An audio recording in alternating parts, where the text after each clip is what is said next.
Another deadly shooting in Baltimore as Safe Streets kicks off the summer months. Fox 45 News asks city residents how safe they feel after another violent week. And the second night of Baltimore's youth curfew is underway. Mayor Brandon Scott assesses night one as questions remain over the plan's enforcement. And moments ago, House Speaker Kevin McCarthy announced an agreement in principle on the debt ceiling. His comments after a long phone call with President Joe Biden. Live from WBFF in Baltimore, this is Fox 45 News at 10.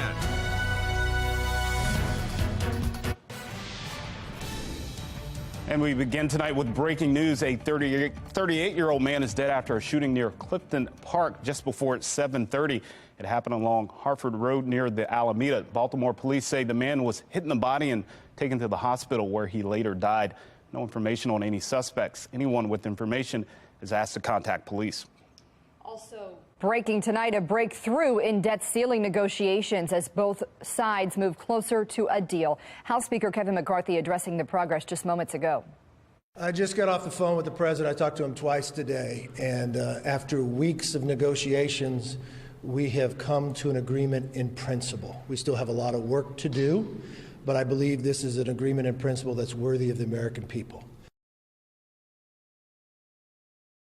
Reductions on spending and doesn't raise any taxes. Moments ago on Twitter, President Biden said the agreement is good news for the American people and protects critical programs for the working class. A final vote is expected now Wednesday. The deadline for a deal is June 5th. And of course, we'll continue to follow those breaking stories throughout the night. Thank you so much for joining us. I'm Vincent Hill. And I'm Maxine Stryker. We're now into the second night of Baltimore's youth curfew, designed to keep children off the streets late at night in the summer months. Mayor Brandon Scott releasing a strategy to keep kids engaged with activities and away from crime, calling it his Be More This Summer plan. If we want them to participate in it, then they have to be involved in the creation of it. The most idiotic thing that we've ever done in my lifetime is plan things for young people without young people being involved. As part of the curfew, youth under the age of 14, they need to be home or with a chaperone at 9 p.m. and 11 p.m. for those 14 to 16. If not, they'll be asked to go to a youth connection center. As an incentive, the city's pools will be having parties. Midnight basketball leagues return every weekend. That's according to the mayor. There'll also be library events with prizes during the day and concerts throughout the city. The full plan details are available at foxbaltimore.com. And we have team coverage on all aspects of that plan, including the youth engagement and the curfew itself. Mayor Brandon Scott says night one of the curfew was a success, but only time will tell. As the clock struck 9 p.m. Friday, the city's new youth curfew officially went into effect with some hope. I really have high hopes that it will work.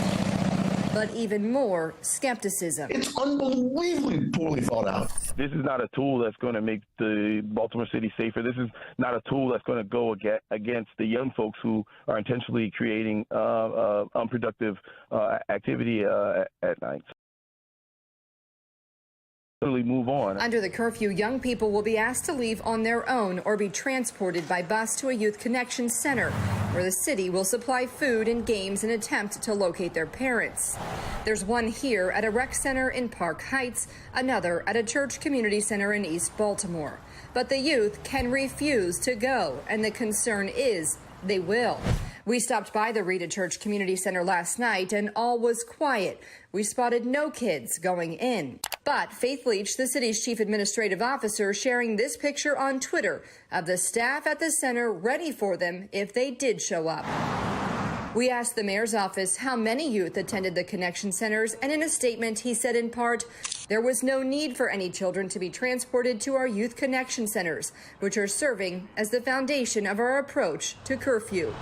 At an event earlier, he touted night one as a success. We didn't have any major incidents with our young people. We know people got the message, and we're going to continue to work each and every day around curfew as we've had in Baltimore for the last 30-something odd years. Meanwhile, Baltimore police will be limited in their enforcement of that plan, a plan not sitting well with city council members. Children, like Maxine said, are not required to comply, which some argue could create a standoff aspect to the curfew. I don't see how we're not having our young people engage with the Baltimore City Police Department as well, because I think that's where the disconnect lies. Young people and criminal activity as it relates to guns, how are we monitoring that we're not putting other young people in a dangerous situation? Under the curfew memorandum, Baltimore police can only make a vacate announcement to groups of 10 or more juveniles. It suspends the previous memorandum that gave officers discretion to conduct pat-downs. Commissioner Michael Harrison says he wants BPD to take a smaller role. As for the city's youth engagement efforts, youth advocates say pool parties and basketball tournaments are creating a sense of community, but they also argue the plan doesn't reflect reality for so many Baltimore families. Fox 45's Taylor Stewart explains. Heading into night 2 of the city's juvenile curfew, we spoke to an advocate for youth who works boots on the ground doing outreach in the city. He says city leaders are underestimating what they're up against. I mean, we got to be real about the young people that we are addressing that are outside at night after 9, 10, and 11 o'clock in Baltimore City. Munir Bahar, founder of the Core Health Institute, says he already sees gaps in the city's Be More This Summer plan. It began Friday with a citywide juvenile curfew. Under the plan, officers can instruct young people up to 3 times to go home or take a bus to one of the city's youth connection centers. There, they'll be treated to food and games while their parents are called. So for anyone in leadership to say, oh, let's get the families involved, clearly lets you know that they're not quite caught up with reality. City leaders are attempting to engage parents in the process of enforcing the curfew, which starts at 9 for kids 13 and under and 11 for kids 14 through 16 years old. Fines for parents can reach up to $500 whose children violate the curfew for a 3rd time. We are still addressing this as if we live in some type of utopia, where our children are going home to hot meals, a sober mom, a sober dad, a functioning household, young people who turn to the streets to find love, to find belonging. I mean, that's why they're in the streets. The mayor's office is trying to create a sense of community belonging by hosting several midnight basketball games, pool parties, and concerts throughout the summer.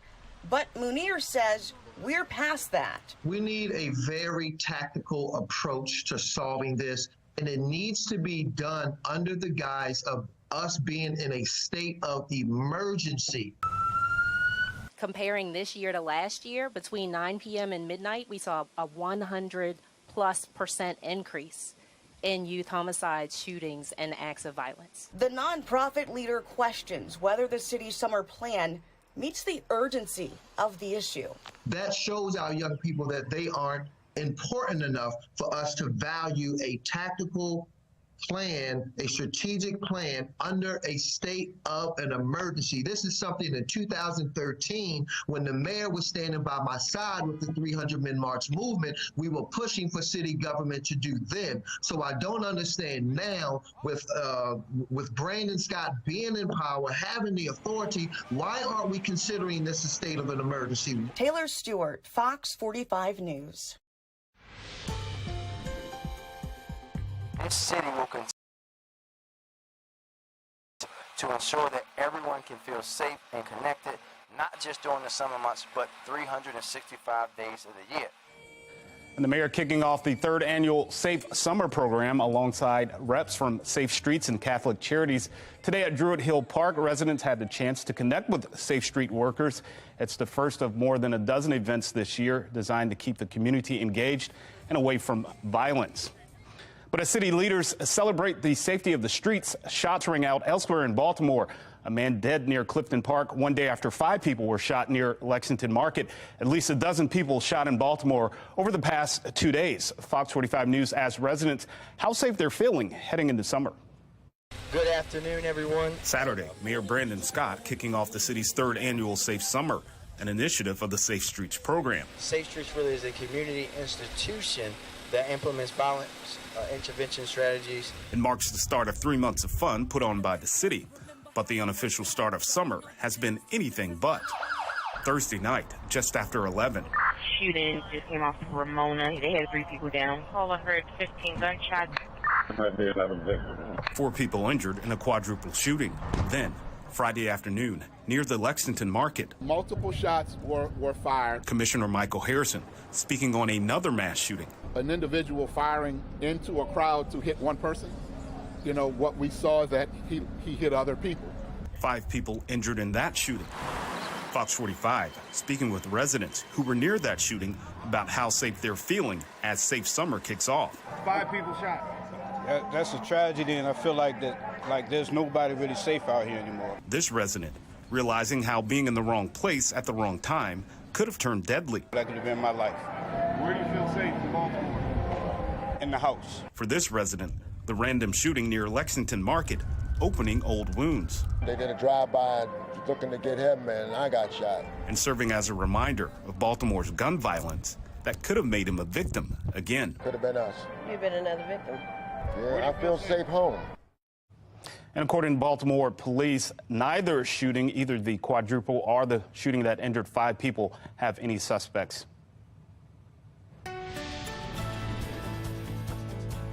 Let's take a live look at the Inner Harbor in Baltimore. It's been a beautiful start to the holiday weekend across the state. A great day to head to the beach if you were lucky enough to do that, or just enjoy a nice day outside. Yeah, look at that beautiful shot. Yes. Meteorologist Jasmine Lomax here now. So what are we in for the rest of the weekend? Hopefully some similar temperatures and sunshine. Well, the temperatures will be similar, staying in the mid-70s, just a hair cooler, but we do have more clouds tomorrow, and then that's followed by a little bit of rain on Memorial Day. Of course. You know, hopefully everyone was able to enjoy yesterday and today. Absolutely gorgeous days for this extended weekend, but tomorrow we start to get ready for our next weather maker. That's a low pressure system that's just off the coast of the Carolinas.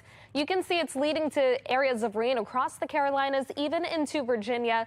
Now that rain hasn't reached us yet, and it looks like much of the rain holds off tomorrow, but it's Monday when we have our next chance for showers. If you're traveling on Memorial Day or spending some time outside, that rain could have an impact on your plans.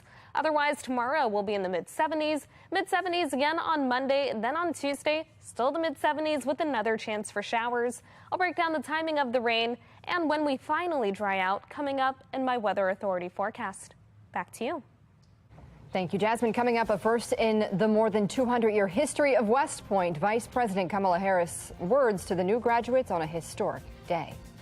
And some ale with the animals, the sights and sounds from Brew at the Zoo that took place this afternoon in Baltimore.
Zoo at the Maryland Zoo's biggest fundraiser of the year. Plenty of fun and plenty of fear, of course, this afternoon during day one of the festival, which allows guests to get up close and personal with the animals while they try some of the best brews Baltimore has to offer. And if you're not a drinker, there's still plenty of options, too.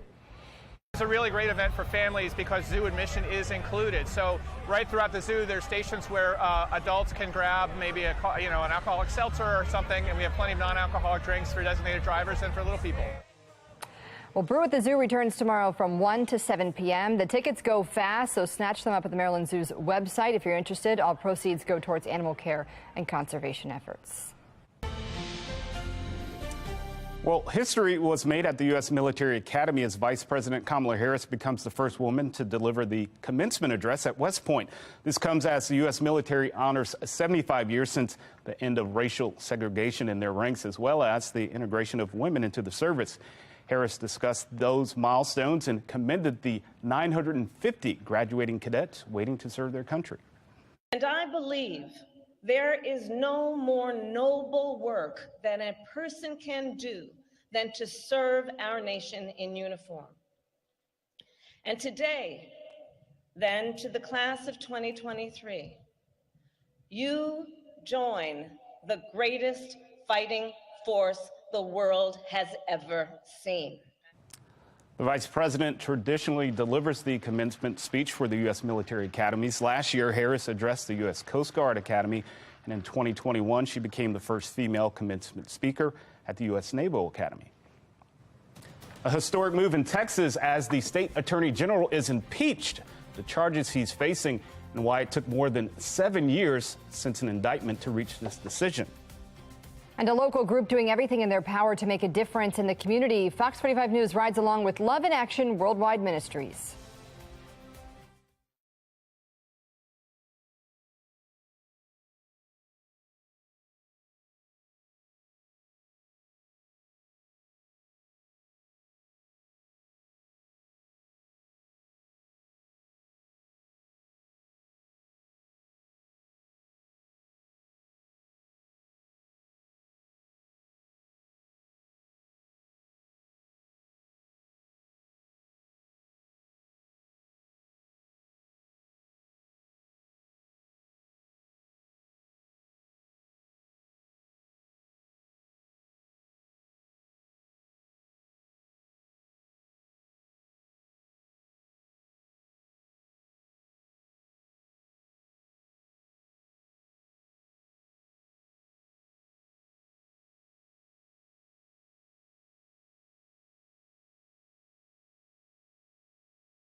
Republicans in the Texas House of Representatives voting to impeach Attorney General Ken Paxton.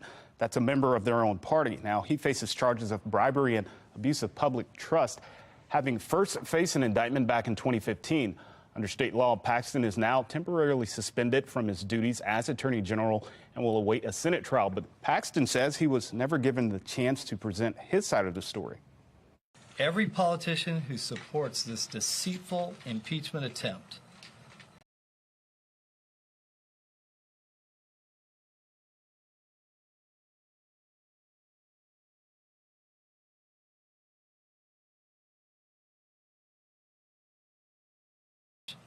on the credibility of the Texas House, which I served in.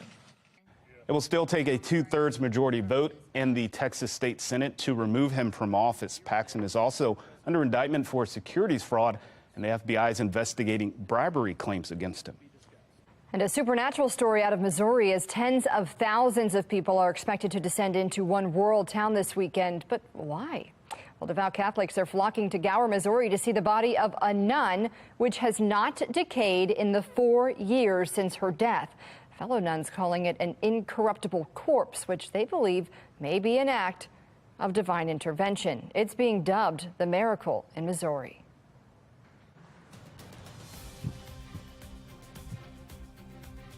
And we are getting ready for the next weather maker. It's already leading to areas of rain across the Carolinas and Virginia, and that reaches us later this weekend. I'll let you know the timing and impacts to your Memorial Day plans in my full forecast.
The 34th annual Memorial Day concert will be live from the U.S. Capitol on Monday night. The event, hosted by actor